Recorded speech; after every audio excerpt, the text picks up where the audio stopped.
Arestado na ang uling suspect sa pagpatay kay Geraldine Dindin Palma. Kung yun natatandaan, si Dindin yung batang isinilid sa maleta at pagkatapos itinapon sa Manila Bay noong taong 2007. Dati nang naaresto ang suspect na si Rapi Nepa pero pinakabalan din siya dahil mahina raw ang ebidensya. Muli lang siyang tinugis dahil sa salaysay ng bagong testigo. Nakatutok si Salima Refran. Agosto ng taong 2007 nang matagpo ang patay ang isang batang babae na nakasilid sa maleta sa Manila Bay Breakwater sa Tondo, Maynila.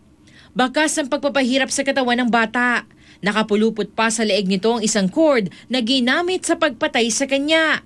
Kalaunan, kinilalang bata bilang 7 taong gulang na si Geraldine Dindin Palma. Kagabi nakuha na rin ng mga otoridad ang huli sa mga nakalalayang suspect sa pagpatay kay Dindin. Isang Rafi Nepa ng Isla Puting Bato. Nadakip si Nepa sa pamamagitan ng anti-criminality operation ng Delpan Police. Complete denial siya. Sabi niya, wala siyang alam. Ang dala-dala niya raw ng maleta, ang laman daw is damit. Nadakip na noon si Nepa na makita umano ng ilang kapitbahay na dala ang maletang pinagsilidan ng bata. Pero nakalaya dahil wala pa raw malakas sa ebidensya mag-uugnay sa krimen.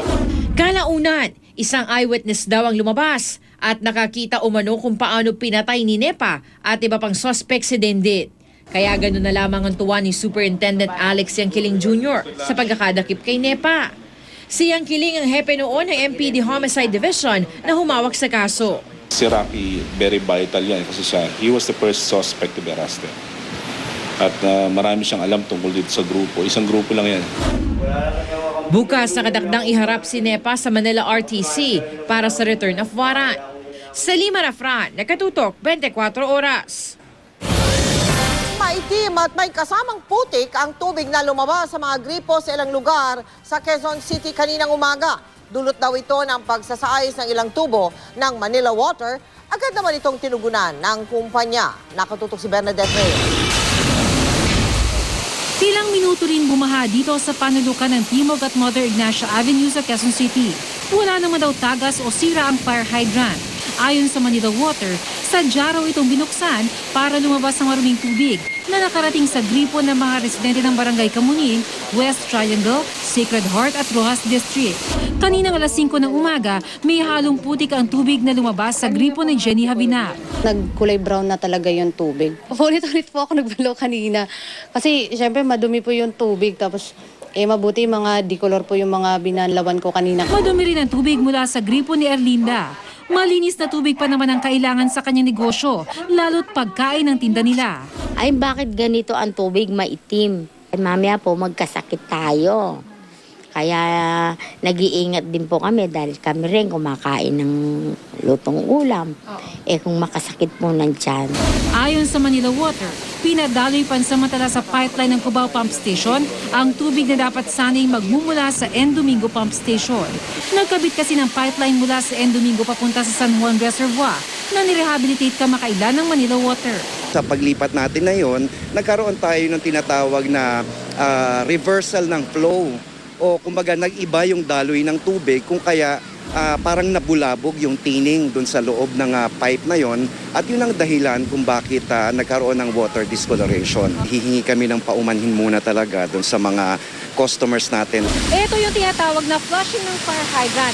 Ang ginagawa niyan, merong malaking volume ng tubig doon sa loob ng pipeline na itinutulak palabas yung mga sediments tulad ng mga putik, mga bato, palabas ng water system para malinis na yung dadaloy na tubig sa mga bahay.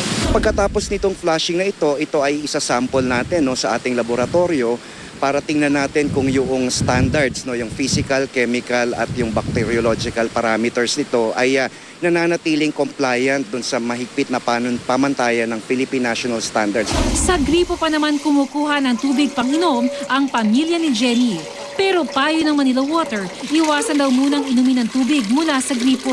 Pansamantala ngayon, yung tubig ay maaaring gamitin for other uses, mga panlinis, mga ganyan. Pero siguro hindi muna yung sa pang-inom until matapos natin talaga yung flushing at makuha natin yung talagang resulta sa laboratorio na talagang compliant na siya dun sa standards. Ngayong gabi raw maibabalik na sa normal ang malinis na tubig sa mga apektadong barangay. Bernadette Reyes, Nakatutok, 24 Oras.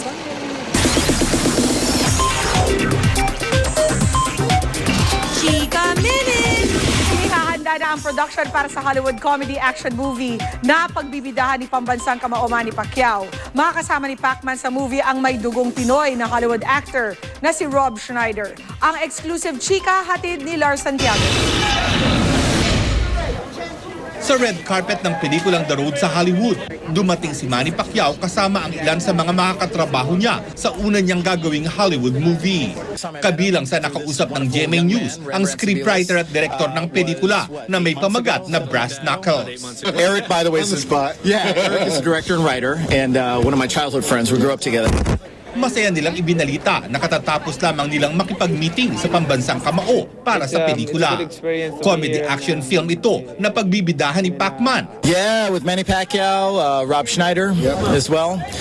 We had a wonderful meeting. We brought Rob down to the gym today, actually, and had a great conversation with Freddie Roach. And the great thing, the movie is very much centered around boxing, and so it's underground fighting. It's a comedy action. Sa ngayon ay nasa pre-production stage ang pelikula at plano nila itong simulan sa susunod na buwan para ipalabas sa mga sinihan sa susunod na taon. Puring-puri ng mga taga-Hollywood si Manny dahil daw sa kabaitan nito.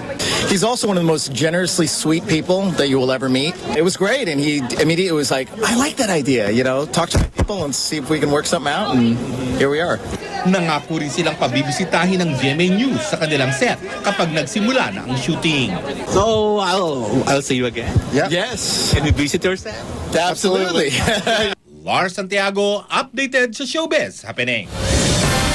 Susunod, aso sa China, tumatayong ina sa 4 na baby tigers. 5 transgender nagrereklamo matapos hindi papasukin sa bar sa isang hotel. Kampanyang iwas amoy sa mga tsuper, muling binuhay ang mga driver. Bawal mulang pumasada kapag sila'y may putok. At si Bossing Vic Soto nagsalita na kaugnay sa balibalitang pagkandidato niya sa eleksyon 2013. Tutukan dito sa 24 Oras.